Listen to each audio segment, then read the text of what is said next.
Hello, good morning. কেমন আছো তোমরা সবাই? আশা করি ভালো আছো, আর আমিও খুব খুব ভালো আছি।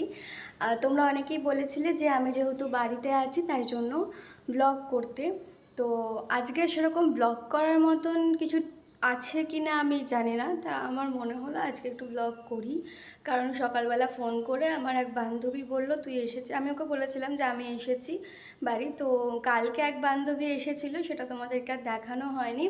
আজকে আবার আর এক বান্ধবী ফোন করে বললো যে আমি আসছি। তো আমি ভাবলাম যে চলো ব্লগটা শুরু করি, যদি এই ব্লগে সেরকম স্পেশাল কিছু থাকে তাহলে থাকবে আজকে, আর না হলে এই তো চড়ক আসছে, তো চড়কের ব্লগটা একেবারে এটার সাথে অ্যাড করে দেবো যদি সেরকম কিছু এই ব্লগে না থাকে। তো তো চলো তোমরা দেখতে থাকো। তো এখন আমি স্নান করে ফ্রেশ হয়ে চলে এসেছি, ভাইকে ফোন করেছি, ভাইকে ফোন করে কিছু জিনিস আনতে বলেছি, জানি না সে কখন পৌঁছবে। তো সেইটুকু টাইমের মধ্যে আমি আমার মতন করে কাজবাজ সেরে ফ্রেশ হয়ে নিলাম।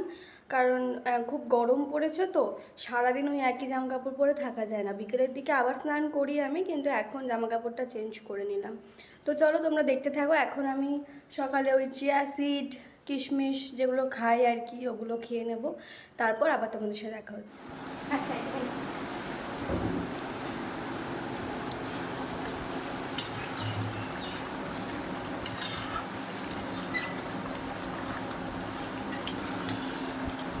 আজকে আমি রান্না করছি, কারণ হচ্ছে আজকে নীল ষষ্ঠী। তো আমি জানতাম না সেটা, মা বললো যে মা কিছু খাবে না, মা ওখানেই মা ঘরেই আছে, তো এবার মা যেহেতু কিছু খাবে না উপোস, সেই জন্য রান্নাটাও আমিই করছি, আর এগুলো আমরাই দিব।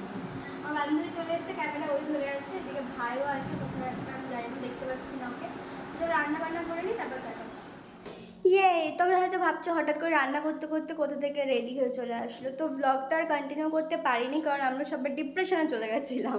বিষয়টা হচ্ছে আমাদের মুর্শিদাবাদে নেটওয়ার্ক বন্ধ, তোমরা তখনই দেখতে পাবে যখন আমি প্রপার নেটওয়ার্ক পাবো তখন। তো তার আগে তোমরা দেখতে পাবে না। যাই হোক, আমি ভাবলাম যে ব্লগটা কন্টিনিউ করে বেরোচ্ছি যখন, যেহেতু নেটওয়ার্ক নেই আর বাড়িতে কী বা করবো, সেই জন্য আমি একটুখানি বেরোচ্ছি। যাব হচ্ছে আজকে আমার বাড়ি, মানে যেটা অ্যাকচুয়ালি আমার বাড়ি। তো ঠাম্মা পিসিদের সাথে অনেকদিন দেখা করা হয়নি, আজকে সেখানেই যাব। তো যদি তারা ক্যামেরার সামনে আসতে কমফোর্টেবল থাকে, অবশ্যই তাদেরকেও তোমাদেরকে দেখাবো। তো চলো তোমরা দেখতে থাকো। না, তোমাকে নিয়েই করবো।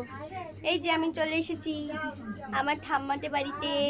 আমার পিসি, আমার ছোট পিসিও আছে দেখছি এখানে। আসো, আসো। এই দেখো, এটা হচ্ছে আমার ঠাম্মি। তুমি কালো। তাও লোকে আমাকে উল্টো পাল্টা বলে, বলে আমার নাকি কেউ নাই। না, কত লোক আছে বলে, মেলা আছে। ওর ঠাম্মি আছে, পিসি আছে, বাবা আছে, সবাই আছে। আমার বাবা বাইরে থাকে, তাই তোমরা দেখতে পাও না। আর আমিও তো থাকি না এখানে। তাহলে তোমরা নীলাগো অন্না ফন্না।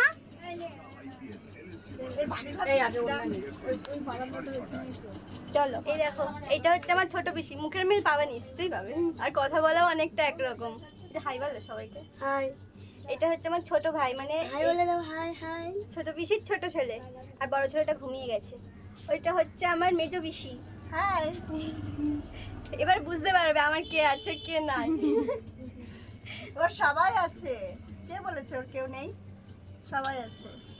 আমি আসতে পারি না, সময় দিতে পারি না, তাই জন্য তোমরা কাউকে দেখতে পাও না। তো না, কি কি হাই বলো, বলো হাই। ওলে বাবালে, চলো। তো এই যে এখন আমি চলে এসেছি বাড়ি। এখন বাজে হচ্ছে প্রায় 11:30, অনেক রাত হয়ে গেছে বাড়ি ফিরতে। আমি ভেবেছিলাম যে রাত্রেবেলা যে চড়কের ওই কি বলো হাজরা খেলাটা ছাড়ে, ওটা দেখতে যাব, কিন্তু আমার মা আমাকে পারমিশন দেয়নি এত রাতে যেতে। তাই এখন আমি যাব না, আমি যাব ভোরবেলায়। রাত্রিটুকু যাই হোক চলে যাবে এরমভাবেই। আর হ্যাঁ, তোমরা সবাই জানিও যে সবাইকে দেখে কীরকম লাগলো। আমার টোটাল 4 পিসি, মানে নিজস্ব 4 পিসি, আর মামা তো আর এক পিসি আছে। তো এখন 2 পিসিকে দেখালাম, পরে যদি সুযোগ হয় তাহলে আবার সবাইকেই দেখাবো। তো ভিডিওটা কেমন লাগলো তোমরা অবশ্যই জানিও। ভালো লাগলে লাইক কমেন্ট তো করবেই, আর অবশ্যই জানাবে তোমাদের কেমন লাগলো। টাটা, দেখা হচ্ছে পরের ভিডিওতে। চড়কের ভিডিও করবো কিনা আমি জানি না। টাটা।